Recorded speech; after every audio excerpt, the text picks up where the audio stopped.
afternoon and welcome again. Lunchtime special. Our topic today, money. What about it? I think during this time that everyone wants to know a little bit more about our finances and what to do and how to do it. And today we are so blessed.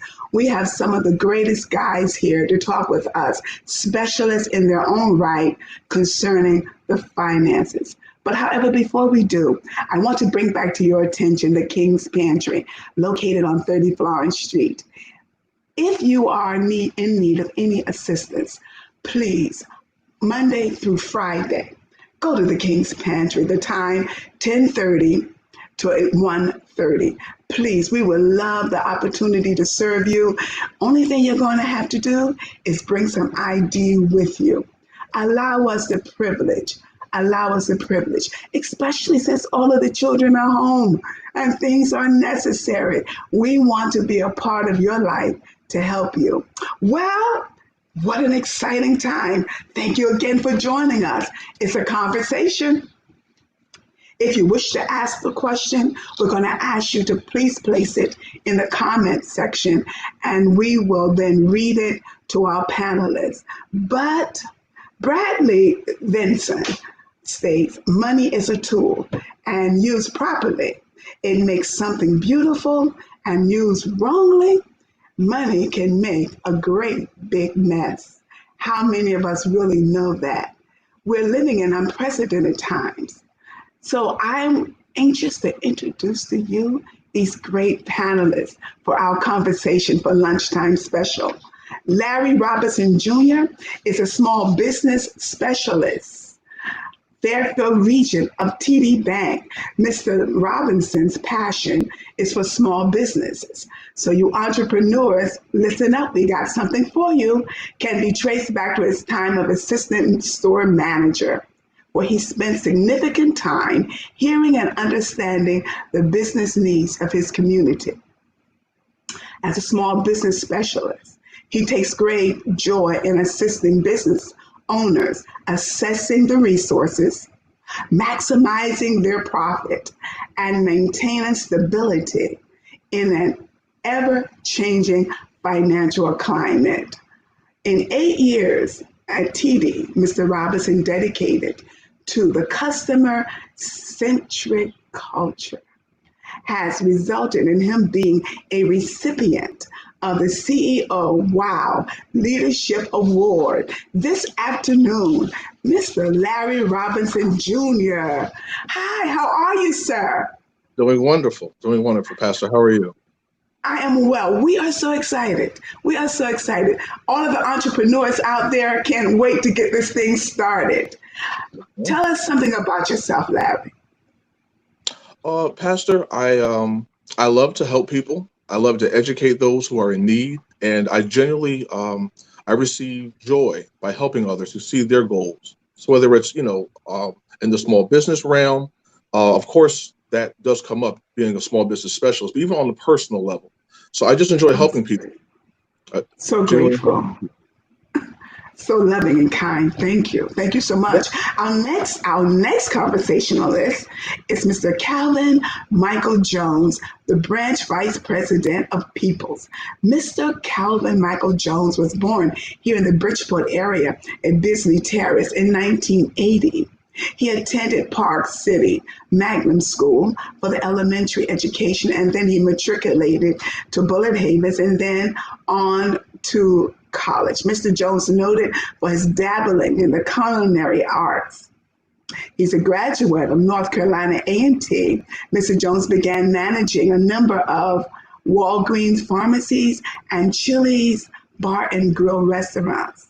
He began employment at the retail manager training for Peoples United, and now is vice president of a branch that was regionally recognized in 2019 as the MVP branch of Connecticut. To our viewers, Mr. Calvin Jones. Mr. Hey. Jones, how are Hello. you, sir? How you doing, Pastor? How's everything going? Oh, it is wonderful, wonderful. Thank you so much for joining us this afternoon. It's my pleasure. It's my pleasure. I think that what you're doing here is awesome. Thank you, sir. Could you just tell us a little bit about yourself? Well, you read a little bit about me there.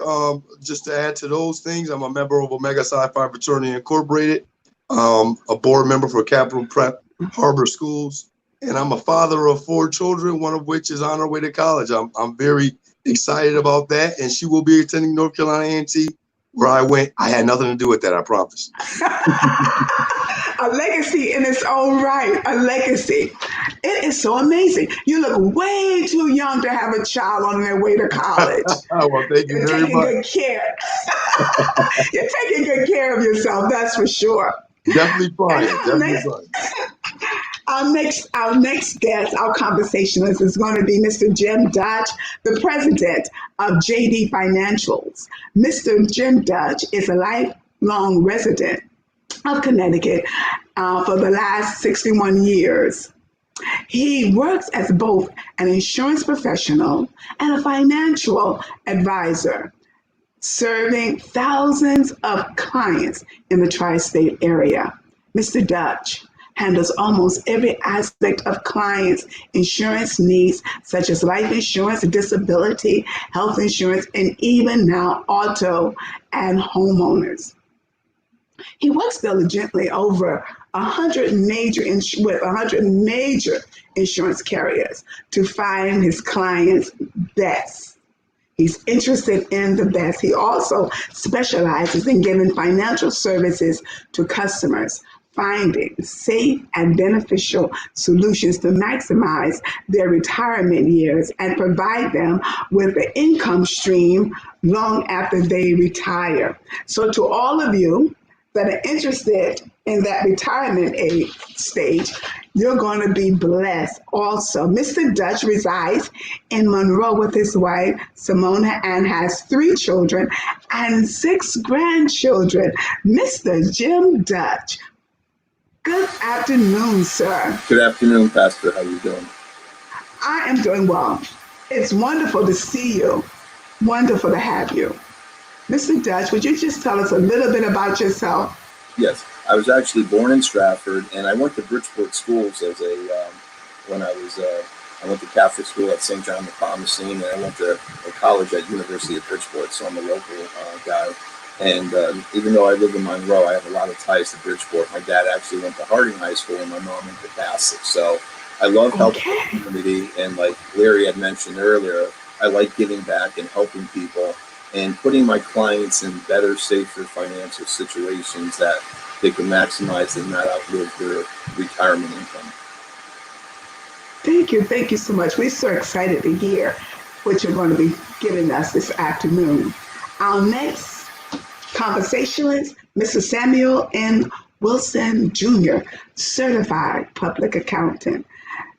Mr. Wilson extensive record of accomplishments as a financial, business, and tax advisors serving churches and nonprofit organizations makes him a leader in his field. With more than 30 years of accounting and auditing expertise, Mr. Wilson has successfully assisted churches compiling financial reports, obtaining financial and designing and implementing internal controls, among other things.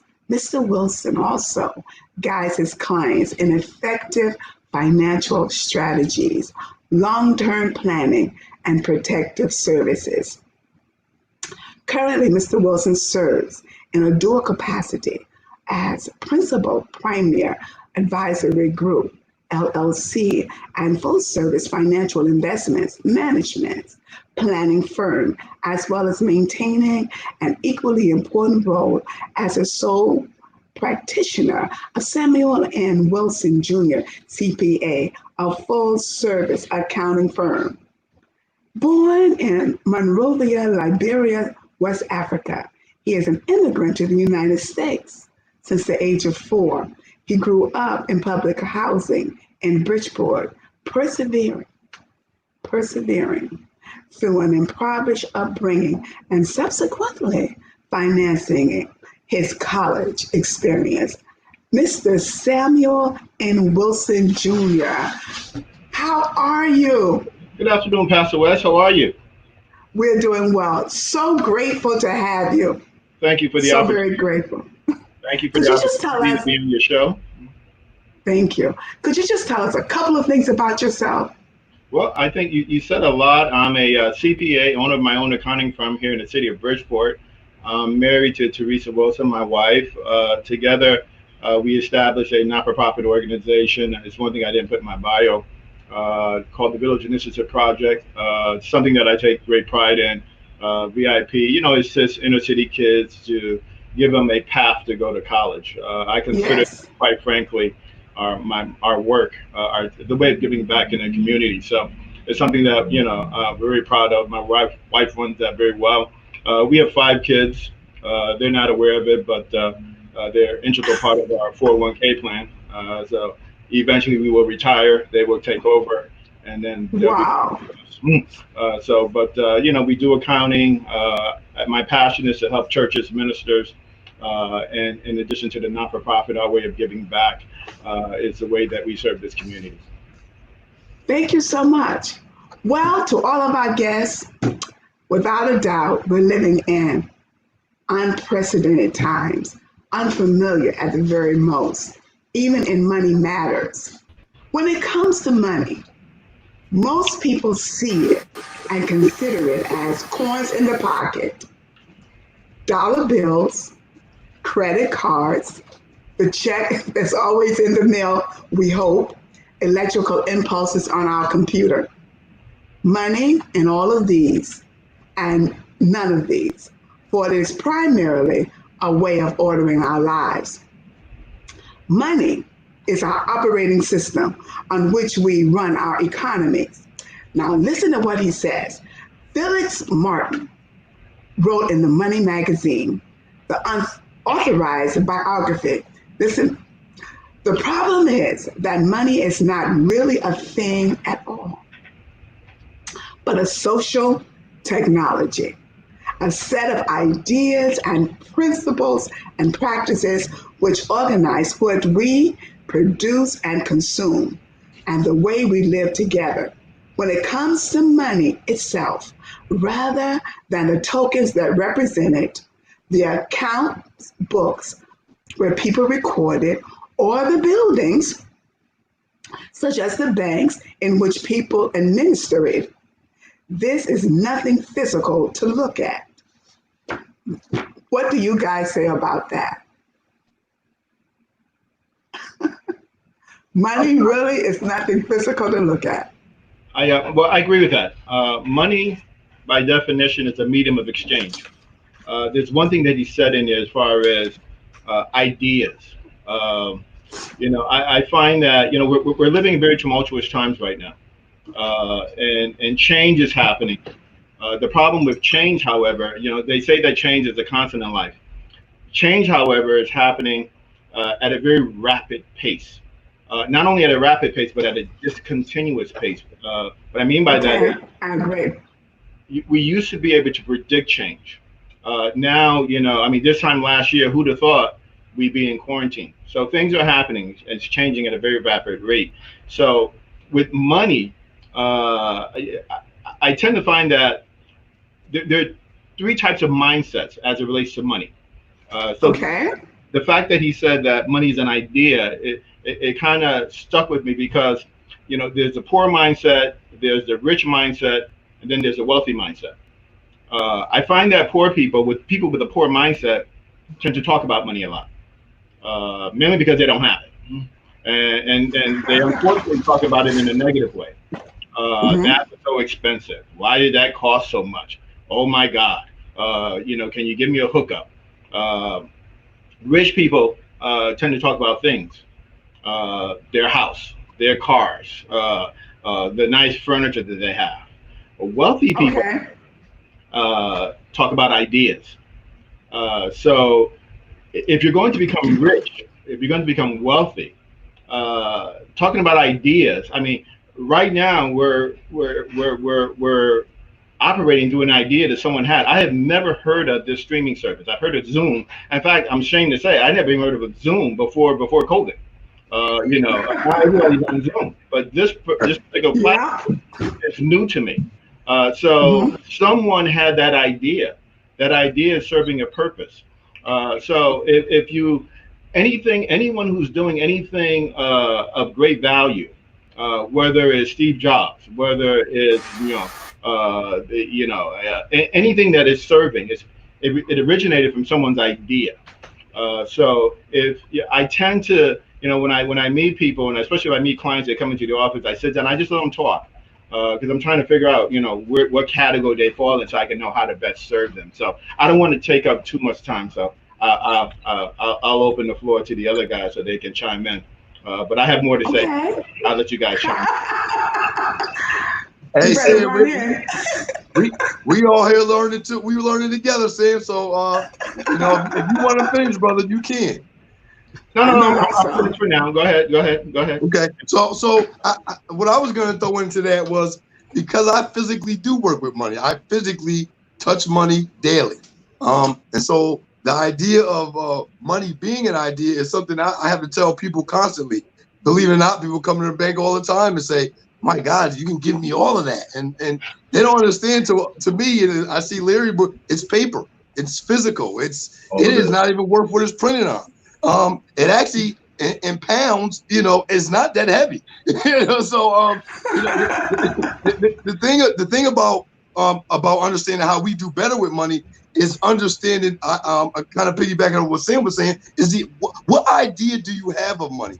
What do you want to do? What goal do you have? Do you want to be rich, wealthy, or poor? And idealistically, a lot of people haven't even figured that part out yet. They're just talking and they hear things from other people. And like Sam said, they complain, not realizing that we can control the money. Money doesn't have to control us.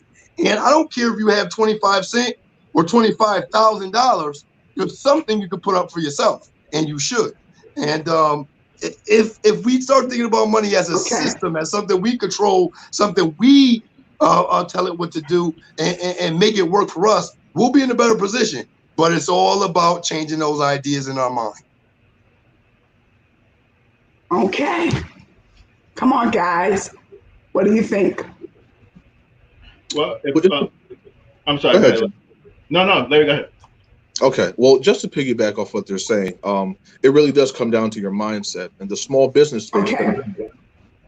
You oftentimes see people right now trying to minimize their risk. So how you view money is pretty much how you're going to approach every situation that you're in concerning. So to Sam's point, if you have a wealthy mindset, then you'll get a wealthy result. You just really have to buckle down and educate yourself, and then, just elevate your mindset so you'll know exactly what you want to do, how to obtain it, and then what you need to do to get to where you want to be. So it really does just boil down to your mindset.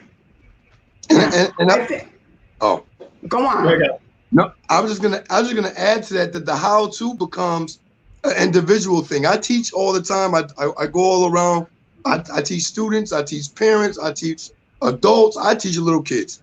I try to make them understand that it is starting with your mind and what you focus on. And we all have the ability to make our money work. And that's where our banks come in. I work for a bank. People say, you work for the bank. The bank is this, the bank is that. Well, the bank has systems that help you get to a goal. And the idea is you all of us are money people on this show today. We all understand there are certain systems we're using that help us get to that goal. We have to educate our people, but knowledge is power only if you use it.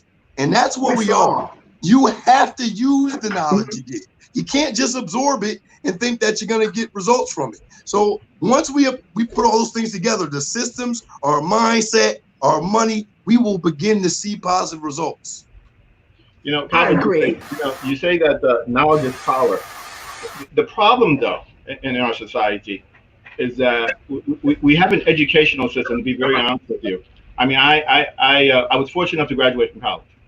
There was no course in from kindergarten through the end of college that basically explained money to me.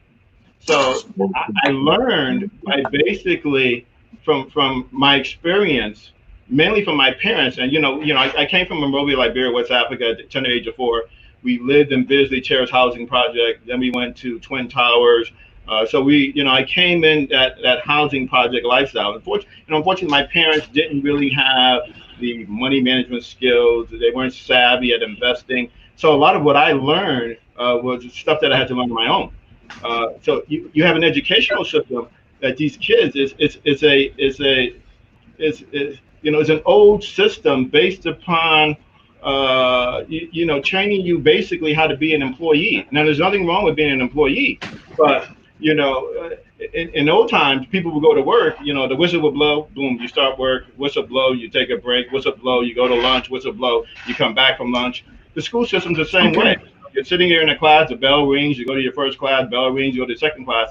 So it's training these kids to have a mindset of, go to school, get a good education, find a good job, which is what my parents told me.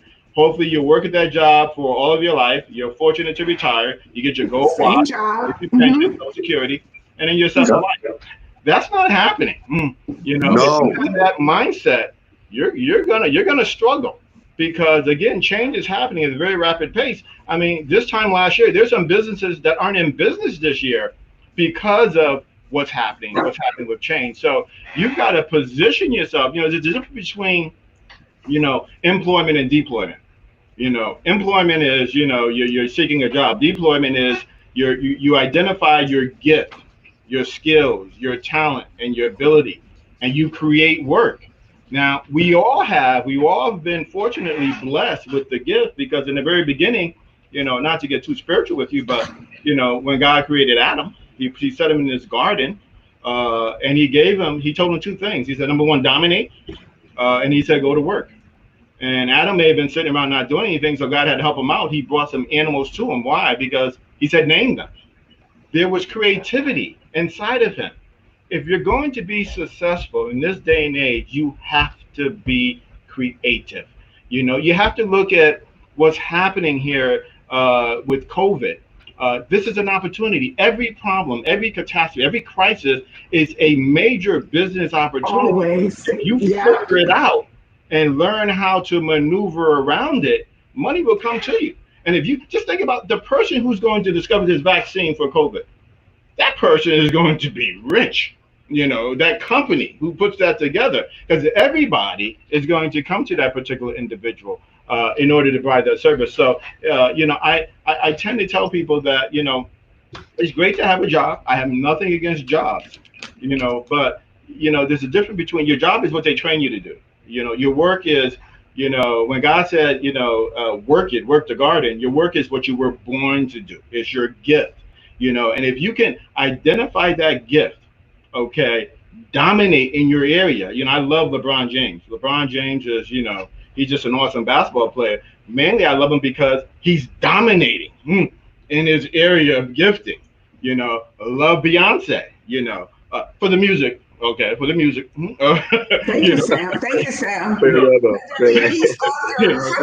My wife might watch it, so it's for the music. Okay.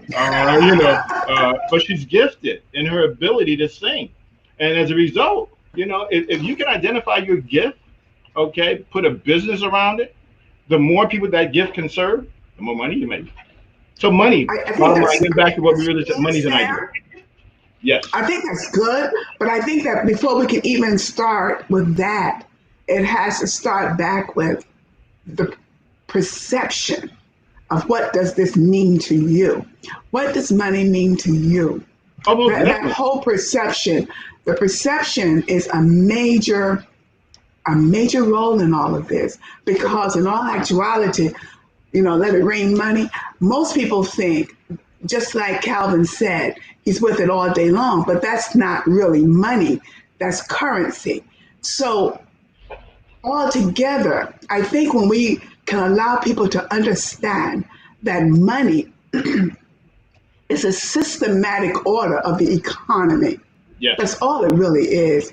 And you can spend $700,000 and $800,000 and never see a dime of it, but it all shows up on your record.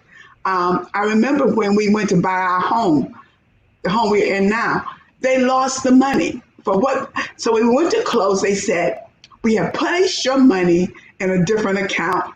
And I said, whoever opens their account and sees that much money in Oh, it, wow. faint. Oh, They're gonna wow. faint. So I said to them, I don't know how you did this. And I really don't care as long as you rectify this and rectify this thing absolutely immediately.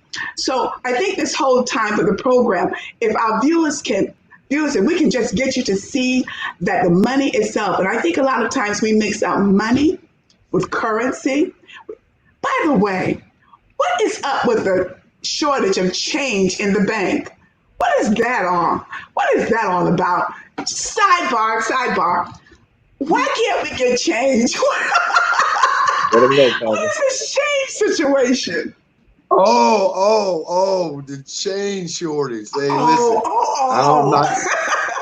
I'm Oh. not doing any commercials, and I ain't trying to hurt no Okay. career. So listen, let me just put it like this. The flow of money was slow.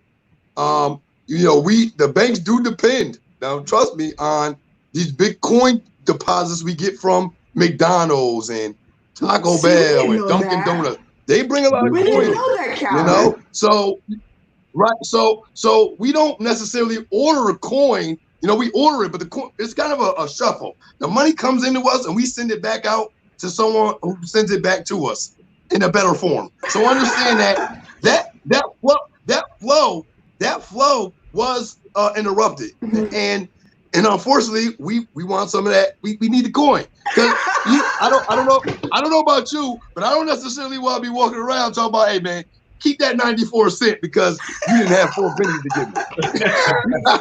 Too close to a dollar. Okay, back on point again. Concerning this, that the money. I think that the average person, when they think about money, and they see the dollar bill, that's where they think the money is. I don't think, and I want us to really, guys, viewers, we want you to start looking at money differently, because that really isn't money. That is currency. And there's so many ways to get a flow in your life. Okay. And so what he was saying here is that the whole thing about we're looking at the dollar bill instead of seeing that the dollar bill is only a symbol. I mean, guys, you agree? It's a symbol of what you can get. Absolutely. It really is. We're based on exchange, and we are a nation based on debt. A lot of it, a whole bunch of debt. We creating money left and right. I mean, we just created how many trillions and billions for PPPs, and listen. To your point, people need to not focus on the money itself. It really should be, the focus should be on the currency. What can some people, let's put it like this. Some people don't even use money as their currency, right? Some people barter still, which is a still very good currency system. You do this for me, I do that for you. We got to think of other ways to create wealth, okay? Because wealth is not just having a lot of money in physical form. It's also idealistically having a lot of wealth and the resources that we use and the different currencies that we translate in every day. Okay, I did agree on that.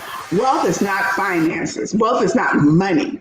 Wealth is relationship. That's right. Oh, yes. Wealth has always been relationship. And even for our viewers to see that there are 5 of us on the air today, but it's all connected in relationship. That's right. Amen. The person is wealthy. Yes. It's not the dollars and cents. It is their relationship with other people. Because you guys are busier than busy. And I have a couple of things to do too. But for the sake of humanity, we have come and yielded an hour of our time towards something like this. And this is wealthy. Because if an individual tried to speak to all 4 or 5 of us in one day, probably be impossible. Probably. So, most definitely. Yes. Do you think that people understand that money actually represents their potential? Do you think people see it that way? I don't. How about you, Jim? Do you think people can see I don't know if people put the right value on money, because what's important is the cost you pay for the money. I mean, when you have a credit card, Oh, I you're love paying that. interest on that credit card. And what's important is, some people, as far as credit, I mean, the importance of having good credit could mean getting a credit card at a place for 9.99% or paying Uh-huh. 16.99 or 23%. And obviously, you're not earning that money in a bank account or a savings or on your investment. So the cost of money is very important. We have two bankers here on the panel, and when you go for a mortgage, I mean, the difference between getting a mortgage, like I'm paying 2.75% for my mortgage here in Monroe. The difference between 2.75 and 3.75, that 1% is a difference of a couple $100 a month in mortgage payments. So by having So, it gives you more available money in funds by paying lower interest rates on credit cards, lower on home equities, lower on mortgages, car loans. All that is very important. And I always look for deals and specials. I try to find money for my customers. One of the good things to do is if you have a credit card and you currently have a balance of, say, $2,000 and you're paying 12.99%, look at offers where credit card companies give you an offer for 12 months, 0% finance. Do a balance transfer. This way you have 12 months to pay off that $2,000 and not pay 12.99%, which is basically $260 over the year that you pay the interest for 2 years. okay. So then, what you've done is you brought up another matter that's extremely important: credit scores. Credit scores. Oh, Critical. and listen, Uh, I usually tell people this. I remember my first finance class. The finance teacher was about axioms, and the first axiom was cash is king, and then the second one was credit is queen. so Jim So you got Jim it. brought up the monster, the Oh, credit scores. The credit scores. So, guys, what is, now that we're in this pandemic and the economy is where it is, I'm sure that the credit scores have lessened to what it will take to buy certain things. Am I right or wrong here? wrong, Not exactly, Pastor. wrong. Yeah, yeah. Okay. In some cases, banks So aren't giving go credit ahead. out at the rate that they were before. So Okay. you can be somebody who has a credit score, say 750, which is very good, and you can also maybe have like a 5 to 10% debt to income ratio. You may still get declined for a credit card now because the banks aren't making as much, so they're not giving out as much on top of So, that. Larry, let me stop you, please, because Yes. we use language that people act like they know and they really don't know. Okay. Rate, debt, the debt part, how the amount of debt you have. Would you please explain that to our viewers? As So far as if the you debt to have, income ratio, yes, you said if I had a credit score of 750, which is good, yes. debt to So ratio. okay, so now your debt to income ratio is exactly what it sounds like. It's how much debt you have in relation to how much money you make. So let's just put an even number out there. Let's just say you make $100,000 a year. Banks typically like to see that your debt to income ratio is somewhere below the 30% range, which means $30,000 essentially. So again, people who aren't using that much credit, who have very, very good credit scores, in some cases are being declined now because of the unpredictable financial climate that we're in. Banks can't dictate. I believe Sam said this earlier, but banks can't dictate what's going to happen in 3 months, let alone a year now because of the pandemic. So their lending practices have become much more stricter. And unfortunately, the biggest group that's affected by this are the people with the subprime scores around 580 to 620, and then that right below prime rate of it's like 620 to 660 because I have they're to the people stop you that again. What is a subprime score? a Remember, subprime we're score. teaching literacy here also. Okay. So a subprime score, it relates to your credit, is again going to be around 580 to 620. That's not Okay. ideally what the bank is looking for when they are trying to, meet your application, be it for a mortgage, a car, even a credit card. Mhm. Banks typically like to see credit scores around 660, 670 or higher. And what that means is the bank can see your credit history. They can see how you manage your money that you've already, had on the lending space. So if you're at a 580, according to a bank, that is below average. So now there are banks and there are credit card companies that do offer lending there, but you have to be very careful sometimes because their rate, to Jim's point, can be extremely high. And so, a 12.99% rate is okay, but some people offer rates at 19.99% and 26.99% for those subprime credit score owners. So that could be a little problematic as well. Mm. And can I just add to the subprime is exactly what it sounds. Prime being optimal, sub being, hey, under optimal, basically is what subprime means. So if you're in those credit score range, like you said, you're most affected. And the other thing you got to remember that I try to teach people is if you were a bank and you were lending money and COVID happened, would you be giving out more money or less money? You gotta, and people don't think about it from the bank side. And that's how we also have to think. We have to think with that mindset of, all right, so the bank it's going to be more risk now. So I should expect that they're going to be looking for more things and more resources from me individually to make sure I could cover a debt, i.e. the resources I have around my income, around my debt to income ratio, and around my collateral. All those things need to not be affected right now for you to get a loan during COVID. If you're trying to get a loan during COVID, it's probably going to be tougher because you've been affected. You've gotten some type of money from the government. You've gotten some type of help. All banks are looking at that because they are risk adverse. They don't want to take on something that might bite them later. And now that's the reason you're seeing that tightening up like that. You know what I'm also finding, Pastor, is that banks I deal with more commercial lending, churches that are trying to get loans. And I have one deal I've been working on for over a year. And it, in my opinion, it's a really good deal. But with COVID, banks are so focused on PPP right now. They're not What really is that? PPP is a payroll protection program. If you're a business owner and you have employees, or if you're a sole proprietor, what the government will do for you, what they're doing for you is, and it's a great program, if you haven't taken advantage of it, something that your listeners may want to look into. They take your average payroll, divide that number by 12 and multiply by 2.5. So in essence, they're giving you a loan that can be converted to a grant. They're giving you 10 weeks worth of payroll. A lot of my clients got that. One of my clients got up to $1 million.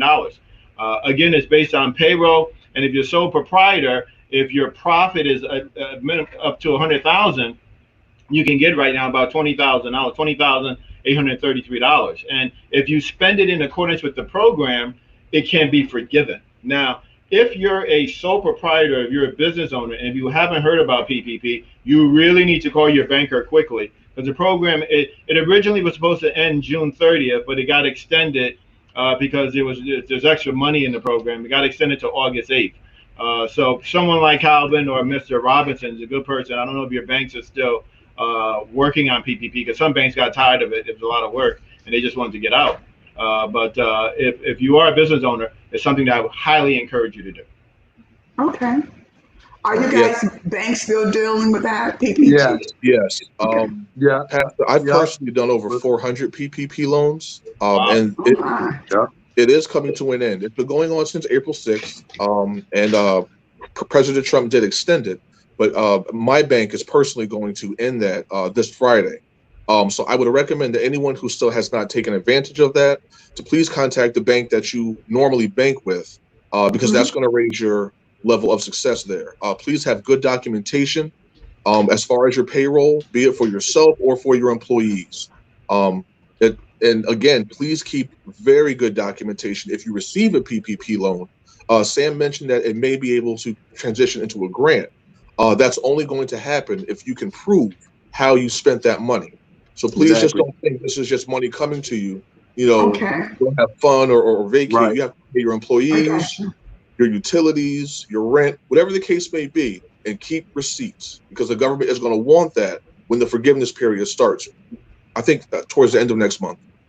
Okay. And we are. Jim, what were you going to say? A few of the factors that affect credit score, because we were talking about credit and purchasing money.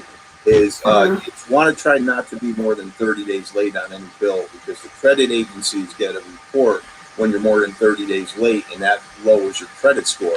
The other two factors are, a lot of times people are using credit cards because of COVID, and they're maxing out their credit cards. And what you should do is you should never try to, whatever your maximum limit is on your credit card, say it's a $2,000 limit, on that card you should not try to spend more than $1,000, because they look at that. If you're more than 50% usage on your credit card, that lowers your credit score. And the other thing that's very important is when you get that credit card bill, if the minimum payment is $25, try never just to make the minimum payment. If you make $50 or $75 or $100 payment on that credit card, that boosts your score up tremendously. So the three factors are: try not to ever be 30 days late on a bill, because that lowers your Okay. score. Try not to be more than 50% of the limit on your credit card.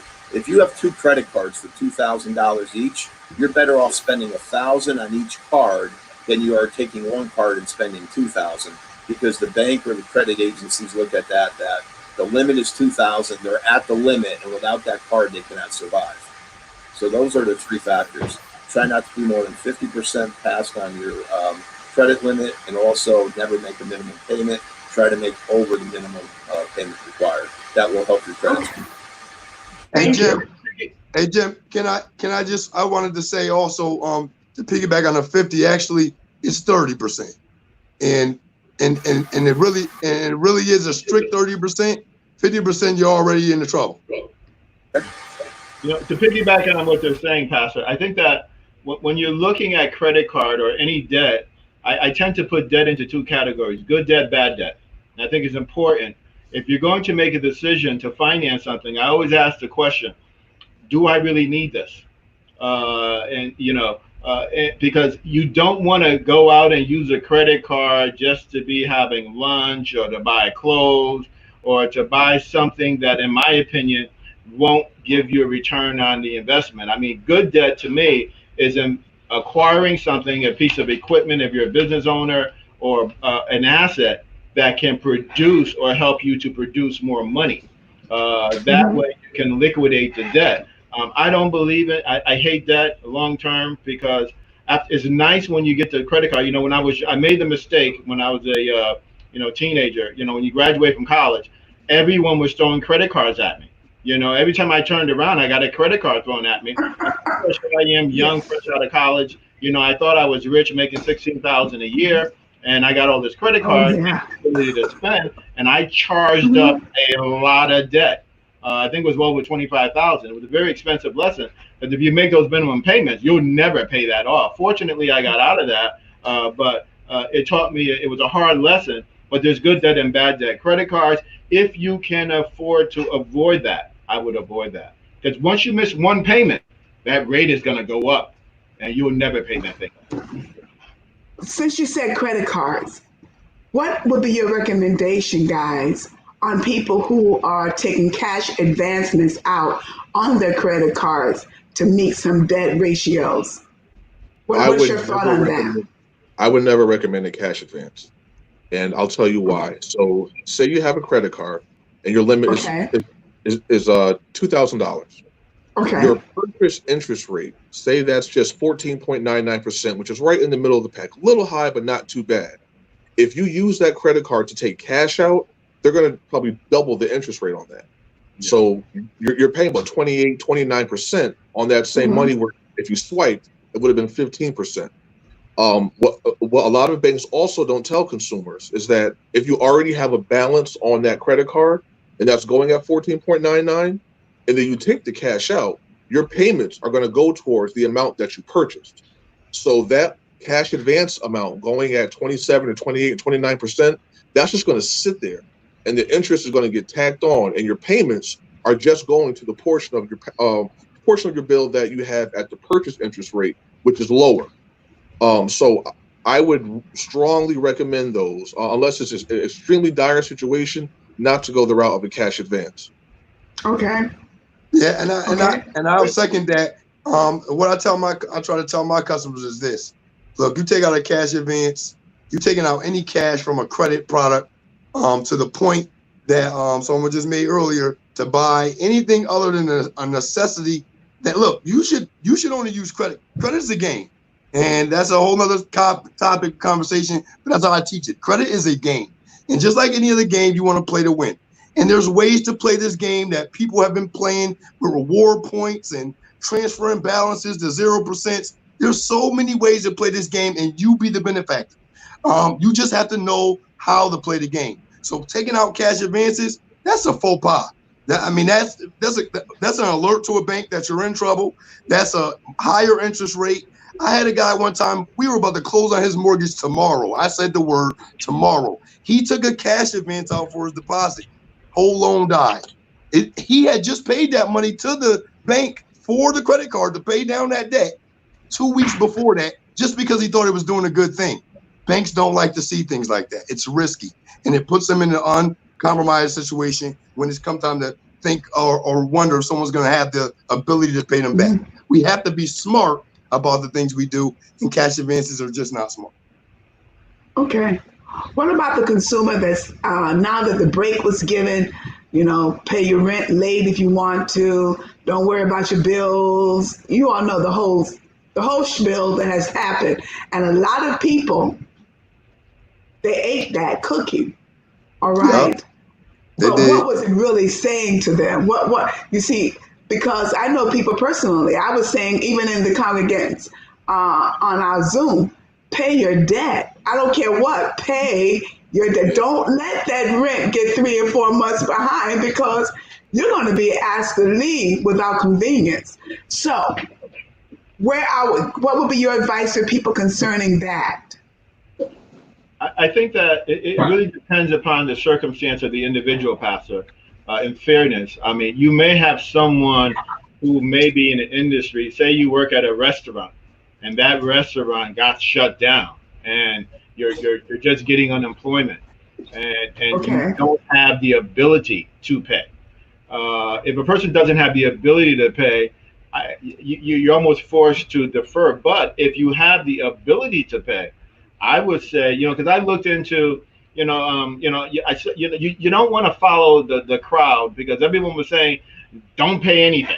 And yes. I called my lender, and I thought about it, and I got into a program where I could defer my payments. And then I thought about it, and I said, well, I have the ability to pay. Why wouldn't I? Because one guy on TV, there was on the news, a gentleman who went through a deferral program, and when it was over, the bank wanted the entire amount that he didn't pay. And he said, well, wait a minute, if I couldn't make the monthly payments, how am I going to give you 4 payments or 3 payments or whatever it was? So, true. Again, I think that with COVID, first of all, a lot of people aren't doing a lot of things. And I'm finding in particular, church contributions, people are giving more to churches because people have more money at their disposal, because you can't go out to eat. You're not going to any events. So take that money that you would have used for things like going on vacation, and pay it off against your debt. So if you can continue to pay, if you have to, you have to. But if you can avoid it, I would say, don't opt into those programs, because it will come back to bite you. Eventually, you're going to have to pay. Okay, is there any such thing as extra money? I'm sorry, say it again. Is there any such thing as extra money? Yeah. Okay. Yeah, you have to explain that. No, I don't. No. I don't think. No. There's no extra money. No. Well, everyone is receiving the same amount of money that they received prior to COVID-19 occurring. Okay. So now, I think Sam just mentioned it, but people aren't going out as much. So they're not going to the bar. They're not going to the restaurant. They're not traveling as much. So it's the same amount of money that you had before. You're just not spending it how you used to spend it. And then also for those who decided to defer some of their payments, there's some additional money there. Now, what you do with that, it's not extra money. It's what you're doing with the money that you've had this entire time. So you don't want to put yourself in a bigger hole by doing this extra spending or doing this emotional spending when you really don't have extra money. And then, oftentimes with the deferment, people don't ask the right questions. If you defer a loan, and especially if you don't have to, you're probably going to extend the terms of that loan, and you're going to be paying much more than what you would have paid initially. Yes. Thank you. It's no. There is no such thing as extra money. It's how you are allocating the money that you've already had. Okay. Now, I do recognize that everyone did not, this whole unemployment stuff got a little yanked up somewhere along the line. And everyone was not even able to get their unemployment. So we're not referring to them at all. Oh no, no, no. That's crucial. That's very crucial. And that's disturbing. But we do have people who have received their unemployment plus $600. And then you have people who have children in public schools that receive $350 for each child that went to the public schools. Can I hear something about budget from one of you? Well, budget is something that in our community, I'm gonna go back to something Sam said, and this is so true. We need to reform our schools. How do you not learn about budget when budget is the controlling of the finances in your life? Why aren't we teaching our children that? I don't understand it. It is beyond me. And furthermore, as people, we are afraid to share our information with our children about budgeting and finances, so they never learn.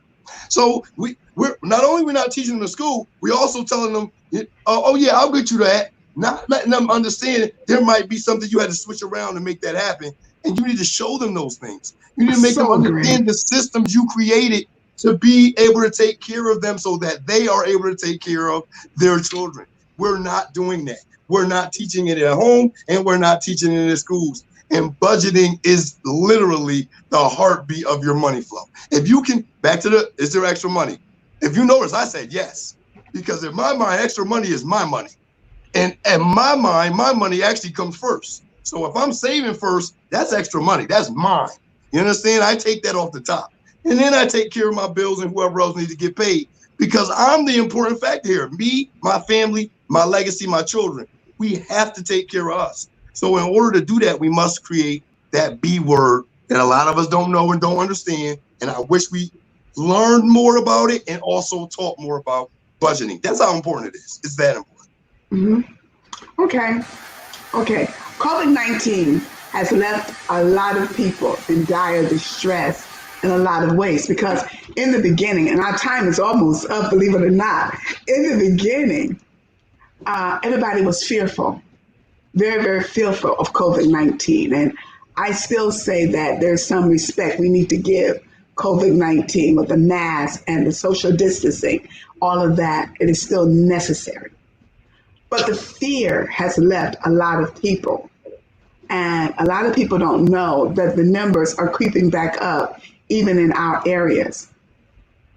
The question is this: in the midst of COVID-19, what would be your recommendation for a household, first, of a single person household, second, of a family household with 3 to 4 people? What would you recommend to them that would extend maybe their financial life during this crisis?